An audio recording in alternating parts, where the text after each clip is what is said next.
After Aerosmith announced their final tour and retired from the road due to Steven Tyler's vocal injuries, fans were left wondering, what's next for the legendary band? Picture this, Robert Plant stepping up to fill that role. Yes, the voice of Led Zeppelin, taking over as Aerosmith's new frontman. It sounds insane. It sounds impossible. But in the world of AI and hypothetical dream scenarios, we ask the question, what if Robert Plant became the new frontman of Aerosmith? First, let's talk about why this pairing would be so interesting. Aerosmith and Led Zeppelin were two of the biggest bands of their time. While Zeppelin leaned heavily on mysticism, blues-heavy riffs, and sheer power, Aerosmith brought swagger, sleaze, and a hard rock meets blues groove that made them America's answer to the British rock explosion.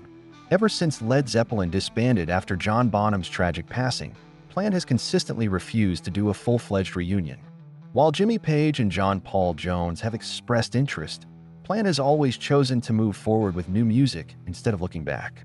One of the biggest factors here, Joe Perry. He's been Steven Tyler's right-hand man for decades. But imagine Perry's bluesy, ripping guitar solos backing up Plant's legendary voice. It's not that far-fetched. Joe Perry has always been a huge fan of Led Zeppelin's sound. At the end of the day, the idea of Robert Plant fronting Aerosmith is pure rock fantasy. It would either be the greatest thing to ever happen to classic rock or an absolute train wreck that nobody asked for. How are you guys now together? Friends? You know what? We're on fire. We just finished another album called Music from Another Dimension. Right. We spent a year and a half doing it in the studio with Jack Douglas and Joe and I in the band, and the band is on fire. We're going to do a song tonight. We got 18, 19 songs on it. And, you know, it's that energy that keeps the band together. You know, we're all full of ourselves, you know, titled rock stars that Sure. can go off and get lofty, you know, the truth be known, you know, and so with all the attitude and all this stuff, but once we get in the studio, we become like, you know...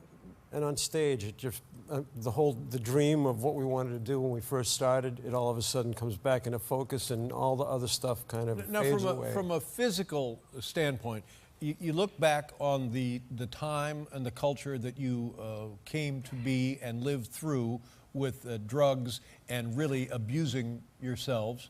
Are you grateful and surprised that you're still alive? Well, that part, that's a two-part question, and yes, we are grateful and surprised that we are here. I mean, we had no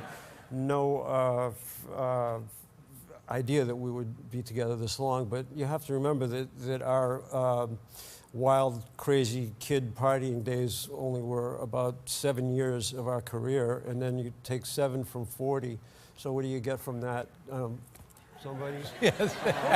So all that. So you got to figure that the rest of the time we were relatively sober and having a career. But you know? as